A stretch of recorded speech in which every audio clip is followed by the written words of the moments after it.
네, 송원재님인데요. 부산 경남 지역에 그 민방이 있습니다. KNN이라고요. 부산 지역에서는 메인 방송사로 있는데요. 그 KNN에서 정치부장을 지낸 분입니다. 그리고 지금은 유튜버입니다. 유튜버 크리에이터.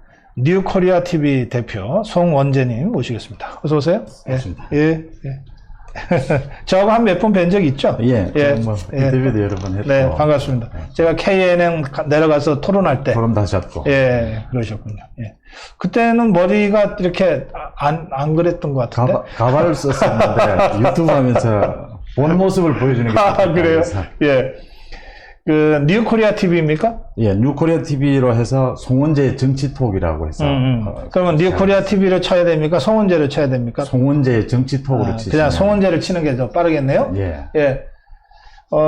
저희가 이 송원재님을 모시게 된 것은요, 그, 송원재 TV, 그러니까 송원재를 치시면 되니까, 뉴코리아 TV 또 송원재 TV를 여러분들한테 좀 알리기 위해서입니다. 지역은 지역 나름대로 언론 구조가 있고 지역의 정치 상황이 있기 때문에 그 지역마다 그 주요한 언론 매체들이 따로 있는데 KNN은 9개 지역 민방 중에 가장 활동이 활발하고 또 부산 경남 지역, 그러니까 서울은 다 중앙방송사들이 있기 때문에 사실은 SBS도 서울 민방의 성격이 있지만 그렇게 안 치잖아요. 예. 그러니까 9개 지역 민방 중에서는 부산 경남 지역을 커버하니까 가장 인구를 많이 커버하는 지역이고 또 가장 활발하고, 그래서 KNN의 그 어떤 언론사로서의 비중과 위상이 그 지역에 내려가면 느껴질 정도로, 그런데 이제 거기서 오랫동안 활동하셨어요. 그래서 저희가 지금 그 활동도 계속 부산에서 하시는 건가요? 부산에서도 활동을 하고, 예. 제가 서울에서도 10년 넘게 네네. 또 국회 정치 담당을 했습니다. 아, 그러시구나. 예. 예. 그래서 송원재의 정치콕, 송원재 TV, 뉴코리아 TV, 뭐라고 불러도 상관없는데요. 송원재 TV를 여러분들 좀 들어가서 구독을 좀 지금 해주시면 좋겠습니다. 감사합니다. 구독해 주시면 좋겠습니다. 송원재를 치시면 됩니다. 송원재를 치고 들어가셔서 구독 좀 해주시면 좋겠습니다. 저희 고성TV하고 앞으로 함께 갈 그런 유튜브입니다. 열심히 하겠습니다. 자, 제가 우리 시청자들께서 처음 보는 분이라서 제가 좀 소개를 좀 길게 해드렸습니다. 예. 지금 부산 경남 그 민심 좀 전해주세요. 부산 경남 민심이 가장 특징적인 게, 예. 지지율 여론조사를 여러 번 하지 않습니까? 네네. 하는 게 전국에서 가장 네. 지지율 등락이 심하다. 등락폭이라는 게, 예. 지난 1년 전에 조국 사태 이후로 네. 문재인 정부에 대한 또는 민주당에 대한 정당 지지율을 보면 네. 전국에서 가장 많이 움직이고 있습니다. 아, 그래요? 지지율이 올라갔다 내려갔다는 것이, 며칠 전에 리얼미터 조사에서도 부산 경남이 전국에서 가장 많이 10.1%가 빠졌다. 하락했다. 문재인 지지율 하락. 네, 문재인 지지율은 5.7%. 이렇게 하락하고 있는 이유를 저는 문재인 정부의 탄생에 부산 경남이 기여한 몫이 있고요. 네. 또 문재인 정부의 주체 세력에 대해서 부산 경남 사람들이 잘 알고 있기 때문에, 네. 일정 부분 기대도 있었지만 거기에 대한 실망도 빨리 반응을 한다. 아하. 그래서 부산 경남에서 문재인 정부의 실정 또는 기대가 움직이고 나면 네. 그 이후에 수도권이나 전체 지역으로 이게 전파가 되는 이런 현상을 보였다는 점을 좀 주목을 합니다. 아, 그래요. 이게 이제 그 선거 때마다 이쪽 찍었다가 저쪽 찍었다가 움직이는 층을 이제 스윙보터들이라고 그러잖아요. 네. 보통 수도권에 많이 있는 걸로 우리가 간주하고 있는데, 네. 지금 우리 송원재님 설명을 들으면 부산 경남 부울경 지역이야말로 진짜 스윙보터 지역이네요. 그렇죠. 그게 이제 노무현 정부, 문재인 정부로 이어지면서 부산 경남 지역에서 스윙보터 부분이 많이 늘어난 거죠. 네네. 그게 많이 늘어나면서 이분들이 기대를 접기도 안타깝고 또 실정에 대해서는 또 엄혹하게 반응도 해야 되고 이런 갈등을 보이고 있다. 그게 지지율 등락이 큰 폭으로 나는 이유다, 이렇게 봅니다. 제가 좀 구독해달라 그랬더니 많이들 들어갔다 오셨는데, 아이고, 지금 고맙습니다. 1200명 구독 중이라고 이렇게 들어갔다 오신 분이 올려주셨어요. 네. 지금 1200명입니까? 아니, 1000명 조금 넘었었는데, 금세 또 예. 좀 생각을 2,000명 만들어 주십시오. 여기 어렵게 오셨는데, 저희가 그래도 우리 송원재님과 함께, 갈 건데, 좀 여러분들 그냥 격려차, 인사차, 한 2,000명쯤 만들어 주시면 좋겠습니다.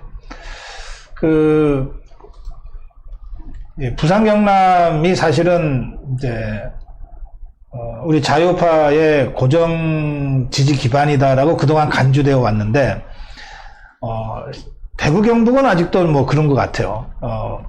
그런데 부산 경남은 스윙보트 지역이 된 지 한참 됐다는 거 아닙니까? 노무현 때부터라면 15년 전부터 그렇게 됐다는 거 아니에요. 그거 우리가 잘 모르고 착각하고 있었던 거죠. 그래서 저도 맨날 수도권만 접전 지역이라 그러는데 부산 경남이야말로 접전 지역이다. 예. 또 다른 형태의 접전이었다. 예, 그렇죠. 예. 이렇게 볼 수 있는 게 지난 총선도 보시면 네. 부산에 세석을 민주당이 유지를 했죠. 예. 근데 그 유지를 하는 과정에서 모두 뭐 몇백 표 차이, 아주 근소한 차이로 이기게 됩니다. 네. 기자들이 그날 당일, 네. 개표하는 당일, 기자들이 어디로 움직이냐를 보면 이제 어느 쪽이 당선 가능성이 높으냐인데, 기자들이 당시에 지금 국민의힘이죠. 네. 쪽으로 많이 움직였어요. 네. 이게 전석을 국민의힘 쪽이 가져가는 게 아니냐 이런 거였는데, 그것이 조금씩 뒤집어지면서, 네. 이 수도권과 달리 부산 경남은 노무현 문재인 정부 네. 그를 거치면서 극렬하게 미세하게 승부가 나는 네. 그 부분에 있어서의 스윙보트가 역할이 있다. 그 부분을 저는 봅니다. 그렇죠. 이제 뭐 국회의원 선거는 4년 후니까 당장 이제 18개월, 1년 반 후에 이제 대선이 이제 다가오고 있는데 제가 그냥 거칠게 얘기하면 이런 거죠. 부산 경남 지역에 인구가 많기 때문에 부산 경남 지역에서 좌파 쪽이 40%를 넘으면 그러면 대선에서 좌파가 이길 가능성이 높아진다. 그러니까 우리 자유파 입장에서는 어쨌든 40% 아래 35% 전후로 좌파를 묶어놔야 그럼 나머지 65%가 우리 거가 되니까 이게 다른 지역에서 수도권에서 다소 우리가 분리해도 그 표차만큼을 부울경에서 65대 35로만 이길 수 있으면 그걸 다 상쇄하고도 남는다. 대충 러프하게 계산하면 그렇거든요. 근데 40%를 넘느냐 좌파 입장에서 또는 우리 입장에서 35%로 묶어두느냐 이 싸움이 정말 치열할 것 같아요. 지난 대선에서 네. 문재인 후보가 36, 홍준표 후보가 37을 얻었거든요. 부산에서. 예. 거기서 졌다. 그렇지. 나오는 거죠. 37만 원 얻었으니까 졌지. 그게 얘기가 되지 않는 게 그걸 말씀하신 대로 35 이하로 묶어내지도 못했고 예. 또 말씀하신 대로 37 정도에 머물렀으니까 그렇죠. 예. 그건 질 수밖에 없는 네. 게임이었다. 네. 뭐 수도권에서 아무리 그걸 한다 하더라도 네. 그런 부분들이 있습니다. 근데 지금은 이제 분위기가 많이 바뀌었고요. 네. 지난 총선에서 보여줬듯이 네. 또 부산, 경남, 울산까지도 네. 대구, 경북은 마찬가지고 분위기가 많이 바뀌어 있다. 지금 이렇게 봅니다. 알겠습니다. 예. 또 한 가지는 이제 제가 지역에서 이제 가끔 저를 부르셨거든요. 요즘은 아예 부르지를 않으시는데, 그거는 뭐 지상파 종편 어디에서도 저대로 나오라고는 얘기를 안 하니까, 좌파가 그렇게 무서운가 봐, 문재인 정권이. 그런데 예전에는 이제 제가 지상파 종편에서 패널로 활동을 할 때, 지역에서 가끔씩 저를 이제 부르셨어요. 그때 제가 가급적이면은 중앙 서울에 무슨 방송국 일정 한두 개를 죽이더라도 제가 내려가곤 했거든요. 부산도 가고 목포도 가고 하여튼 오라는 데는 다 갔습니다. 이게 지역의 지역 정치 구도가 따로 있잖아요. 네. 그리고 지역의 언론 지형이라는 게 또 좀 따로 있잖아요. 그리고 이게 똑같이 아침에 일어나서 조선일보 보고 KBS 뉴스를 봐도 제가 아침에 똑같은 뉴스 보고 내려가서 같은 말씀을 드려도 서울에서 온 사람이 하는 말이라고 들어주더라고요. 하여튼 그런 이 격차가 자꾸 느껴지는데 그게 뭐 10여 년 전일 거라고 보고요. 지금은 사실 원소스 멀티 유저 시대고 실시간으로 뭐든지 할 수 있는 시대이기 때문에 제가 부산에 가서나 제주도 가서 유튜브 한들 아무 문제가 없잖아요. 그러니까 그만큼 지역 간 격차 같은 게 해소됐을 거라고 저는 생각하는데 실제로는 어떻습니까? 많은 부분이 해소가 되지만 네. 또 개인적인 관계들 네. 또 정치에 대한 또 서로 정보를 주고받는 예. 그 정치적 감정을 주고받는 형태가 다르기 때문에 네. 아직도 많이 그런 부분들은 좀 남아있다. 지역적인 네. 뭐 이해관계도 있겠고요. 또 정치적인 자기 지역의 발전을 위한 이런 비전의 부분도 있겠고 여러 가지가 네. 좀 남아있다라는 거고 말씀하신 김에 그 제가 KNN에서 그때 박사님을 초청을 했을 때 전에 네. 아유 그 어려운데도 와주셔서 너무 고맙고요. 네, 지금 고맙다는 말씀을 다시 한번 드리고 아니요. 또 방송이 예. 지금 박사님을 초청을 잘 못하는 이유가 네. 제가 이 송원재 정치 톡을 하게 된 이유이기도 네. 한데 방송에서 참 이 말을 까놓고 얘기가 굉장히 지금은 어려운 상황에 있습니다. 그렇죠. 예, 그래서 이거 말도 못할 방송을 할 바에는 예. 말을 할 수 있는 방송을 하는 게 낫겠다. 저는 그런 생각을 합니다. 예. 그런데 아직 부산 경남의 경우에 제가 아까도 말씀드렸다시피 그 지역적인 정서도 아직 남아는 있지만 네. 부산 경남이 보여주는 문재인 정부에 대해서 네. 그 실정에 대해서 문재인 정부의 실정에 대해서 엄혹하게 평가를 하는 그 부분은 전국적인 영향을 미치는 바로메터가 된다라는 부분은 중요한 것 같습니다. 알겠습니다. 아무래도 이제 부산을 기반으로, 부산 경남을 기반으로 활동을 하셨고, 유튜브도 그렇게 하실 거라서, 부산 경남에서 바라보는 중앙 정치는 조금 다릅니까? 이를테면 추미애 사건을 보거나, 윤미향 사건을 보거나 할 때, 이렇게 대부분 언론이 중앙의 시각으로 보잖아요. 하고 약간 다른 게 있습니까? 다른 게 있다면 네. 조국 같은 경우 또 문재인 대통령도 다 부산 경남이 고향이지 그렇죠. 않습니까? 그 조국을 뭐 한 다리 건너서 다 아는 사람들이거든요. 그렇지. 그런 점이 있지. 대통령도 예. 마찬가지거든요. 예. 가장 큰 것이 10에서 15% 정도가 그 문재인 대통령을 지지한 거거든요. 그러니까 기존 민주당의 지지층에서 네, 네. 15% 정도가 더 늘어난 거거든요. 아하. 예. 이제 마음을 바꿔서 지지를 했는데 배신을 했다라는 생각을 분명히 가지는 겁니다. 예. 심지어 저에게는 이 코로나 바이러스가 무섭긴 한데 문재인 정부의 위선이 더 무섭다. 이렇게까지 말씀을 하시는 분들이 있거든요. 네. 그러니까 부산 지역에서는 일부에서는 문재인 정권을 우리가 탄생을 시켰는데 뭐 까놓고 보니까 이건 뭐 더 안 좋은 나쁜 사람들이더라. 네. 해서 그 배신감은 더 심하다. 이렇게 느낄 수 있습니다. 저도 이제 고향이 부산이라 그런지 이제 부산 경남 부울경의 감성 코드를 제가 조금 이제 저는 안다고 생각하는데 저는 두 가지 느낌을 갖고 있어요. 그러니까 막 용광로 같은 느낌이 있고 이게 사실 부산 그러면 전국 각지의 사람들이 몰려와서 살잖아요. 그리고 6.25 때 피난 수도였기 때문에 정말 북한에서 내려온 사람들까지 포함해서 전국에서 부산으로 몰려들고 거기서 자리 잡고 지금의 부산이 됐고 이걸 하나로 녹여낸 용광로 같은 측면이 있는 것 같아요. 그러니까 상대적으로 타지에 있는 분들도 그렇게 차별이나 위화감 느끼지 않고 생업에 종사할 수 있는 그런 좋은 장점이 있어요. 열린 도시죠. 그렇죠. 그런가 하면 바람이 확 불면은 막 쉽게 막 갈대처럼 확 같이 때로 몰려다니는 측면들이 같이 있어요. 제가 후자는 참 내가 마음에 안 들거든.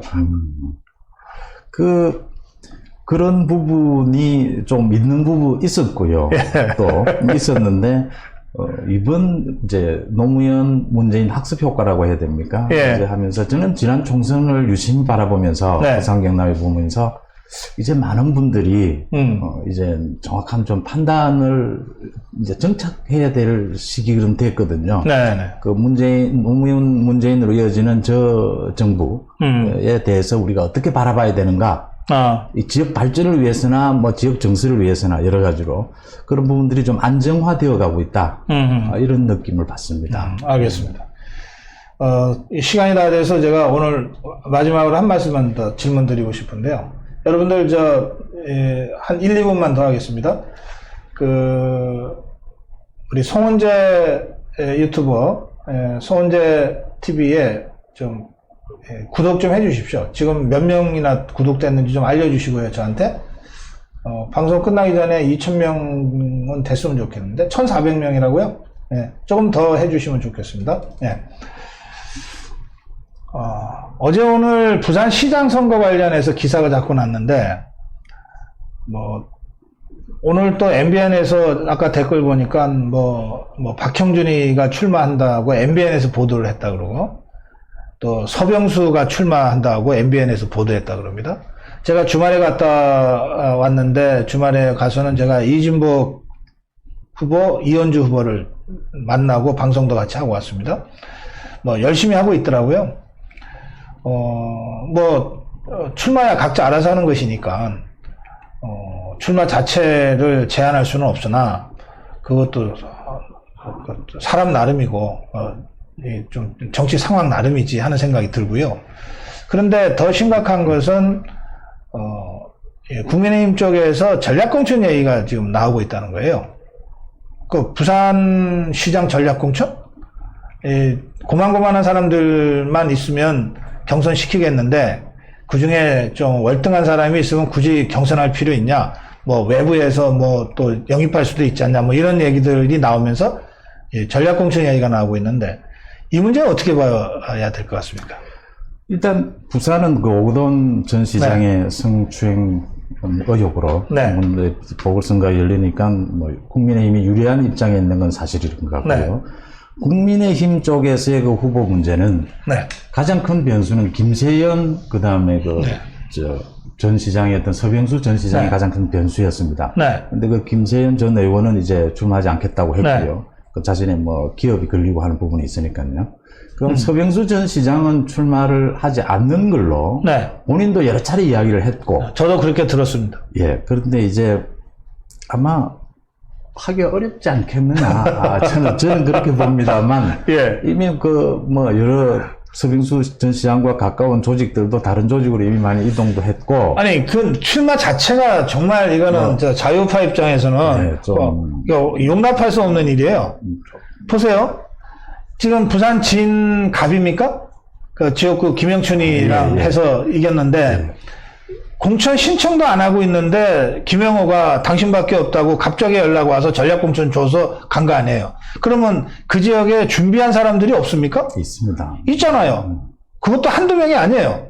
그런 사람들 전부 다 쓸고 신청도 안 한 사람을 김영호가 불러다가 전략공천 줘가지고 그래서 국회의원 됐는데 쉽지 않은 저 지역구니까 그랬겠지만 됐어요. 그 국회의원 된 지 몇 달 됐다고 그래 이제 시장 출마 다시 나간다?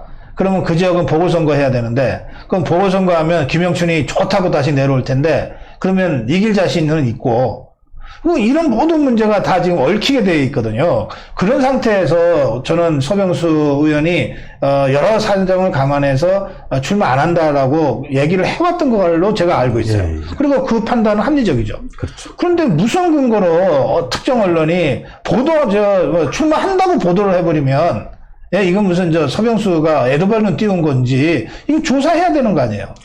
이런 일이 있냐 말이에요.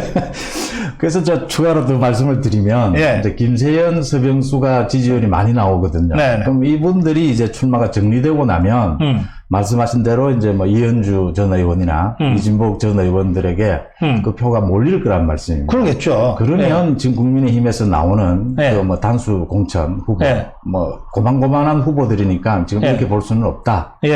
만약에 정말 새로운 후보, 외부의 후보가 있다면 그것도 또 의미는 있을 겁니다. 근데 그런 게 아니고 이걸 한번 떠보는 식이라면 그런 얘기들은 별로 부적절하다.